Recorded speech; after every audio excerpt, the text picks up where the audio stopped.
E aí, pessoal, bem-vindos a mais uma das nossas análises. Hoje a gente vai preparar o palco para uma dramatização incrível focada num dos conflitos de escolha mais fascinantes que já foram escritos.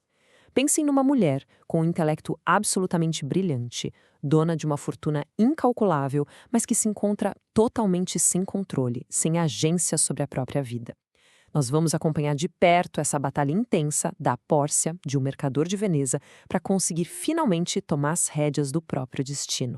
Não está em mim nem escolher quem eu desejara, nem recusar quem me desagradar. Nossa, o peso dessa frase é absurdo, né? É assim que a gente conhece o estado de espírito da Pórcia. Dá pra sentir uma exaustão emocional profunda logo de cara. Uma herdeira que, apesar de toda a riqueza do mundo, tá completamente aprisionada pelas últimas vontades de um pai que já morreu. É a vontade de uma filha viva sendo esmagada por um decreto que ela simplesmente não pode contestar. Bom, vamos mergulhar nisso. A famosa loteria dos cofres foi pensada pelo falecido pai da Pórcia meio que para proteger a filha, mas na prática acaba criando regras super opressivas que amarram o futuro da nossa protagonista a um jogo de adivinhação macabro e super arriscado. A regra é clara: o pretendente que escolher o cofre certo leva a noiva e a fortuna. Quem errar tem que jurar nunca mais pedir mulher alguma em casamento na vida. É um cenário de altíssimo risco que sufoca qualquer, mas qualquer possibilidade mesmo, de escolha genuína por parte dela. Parte 1. A prisioneira do destino. Para a gente entender o nível do absurdo da situação, olha só.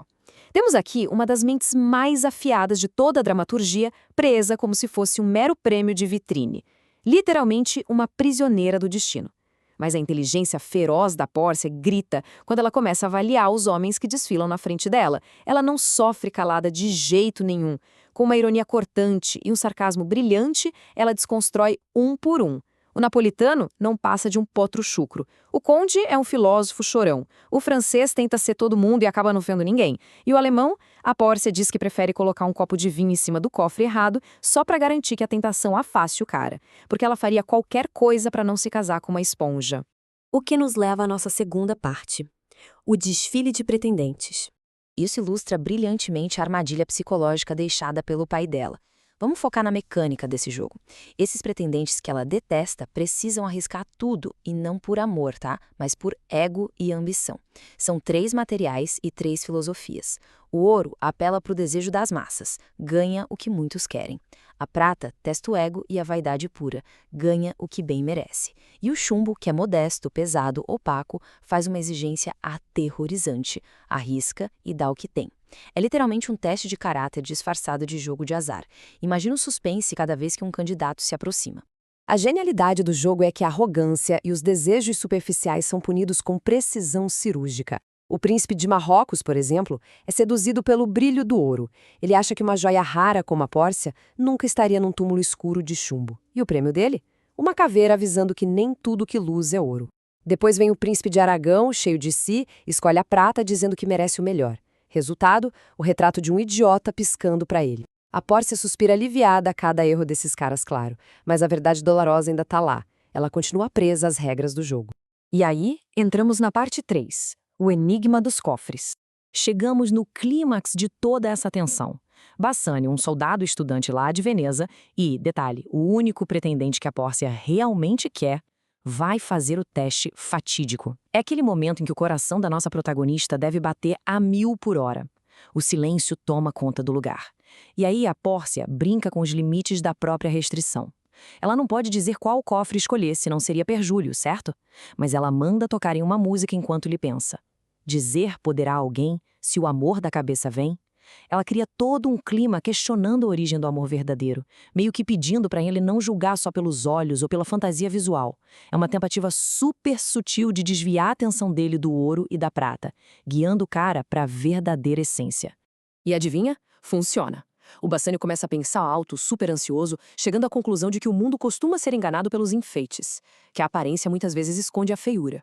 Rejeitando a ganância do ouro e a vulgaridade da prata, ele vai direto para o chumbo. E na hora que ele abre a explosão de alegria absoluta, ele acha o retrato da Pórcia. O jogo foi vencido. Parte 4. O risco do amor. Agora, se alguém acha que, ao se livrar da tirania do pai, a Pórcia ia sentar e ser uma esposa passiva para o novo marido, achou bem errado. O jogo dos cofres foi vencido, maravilha. Mas a primeira coisa que ela faz quase instantaneamente é garantir o próprio poder nessa nova relação. Então, o ponto crucial é como ela inverte o jogo. A Pórcia fala, super humilde, que entrega tudo o que é dela para o Bassânio.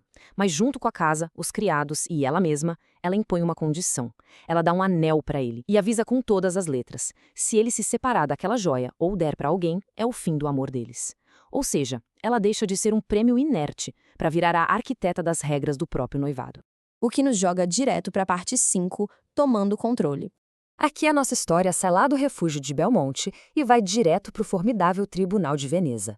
A vida do Antônio, o melhor amigo do Bassânio, tá por um fio por causa de uma dívida não paga ao agiota Shylock. E é aí que a Pórcia vê a chance de liberar aquele intelecto gigante dela numa escala pública. Disfarçada como jovem Dr. Baltazar, um especialista em leis, ela adota um tom de autoridade que é inabalável. O Shylock exige 1 libra da carne do Antônio. E, bom, a lei permite. A Pórcia no começo até concorda, levando a tensão lá no teto. Mas na hora exata em que a faca levanta, ela solta o golpe de mestre. Uma brecha literal absolutamente genial. O contrato dá direito à carne, ok, mas não uma única gota de sangue. Nem 1 grama a mais, nem 1 a menos. Com essa lógica irrefutável, ela derruba o Shylock e salva o Antônio, deixando todo mundo de queixo caído. Mas olha só, a demonstração de controle dela não para por aí. Na verdade, a gente entra no ato final de subversão dela nessa narrativa. Pela segunda vez no mesmo dia, a Pórcia vai testar o Homens e estabelecer quem manda.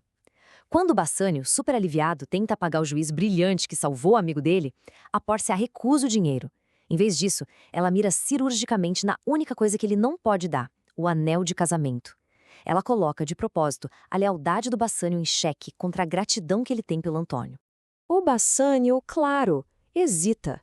Ele até tenta explicar que a esposa deu a joia, que fez ele jurar que nunca ia se desfazer dela. Mas, convencido pelo Antônio de que o mérito daquele juiz deveria valer mais do que a ordem de uma esposa que nem tá lá, o Bassânio cede, ele quebra o voto.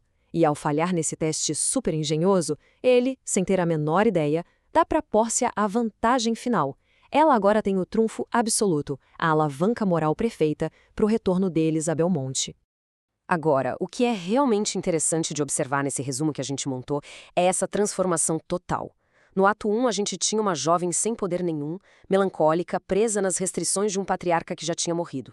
Mas no ato 5, a gente testemunha um estrategista formidável que navegou pelas águas super perigosas do sistema legal de Veneza, salvou a própria fortuna e garantiu que o marido soubesse muito bem quem é que dita as regras na relação. Ela deixou de ser prisioneira do jogo e virou a dona do tabuleiro inteiro. O que deixa a gente com aquela pergunta profunda que ecoa na cabeça de todo mundo que acompanha essa obra maravilhosa até hoje. Ela começou sem o direito de sequer poder errar na própria escolha de vida, mas contornou a opressão, salvou vidas, dobrou a lei ao favor dela e montou o próprio reinado em casa. Diante dessa dramatização toda e dessa manipulação brilhante das regras, quem afinal detém o verdadeiro poder em Belmonte? Espero que essa análise tenha trazido uma nova perspectiva sobre a genialidade dessa personagem fantástica. Até a próxima, pessoal!